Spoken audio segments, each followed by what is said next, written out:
అది త్రేతాయుగం. ఆ యుగంలో శివుడు, మహేంద్ర దేవతలు సహా మహర్షులు వైకుంఠానికి చేరుకున్నారు. శ్రీ మహావిష్ణువు వర్షించాడు. దేవుని దేవ లంకాధిపతి సింహాసనాలు భరించలేకపోతున్నా. ఎన్నో యుగకృతులు పోయాయి. బ్రహ్మబలంతో రావణుడు రెచ్చిపోతున్నాడు. అతని ఆగడాలకు అంతే లేకపోయింది అని అన్నారు. బ్రహ్మనుడు ఎవరి వరము అన్నాడు విష్ణువు. నరుల వల్ల, వానరుల వల్ల, రావణుని తప్ప మర ఎవడి వల్లనూ హాని ఉండదు.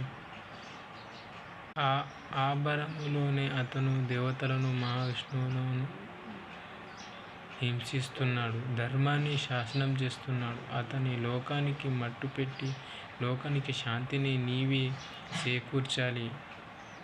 లక్ష్మీరమణ, నువ్వే దిక్కు అన్నాడు బ్రహ్మ.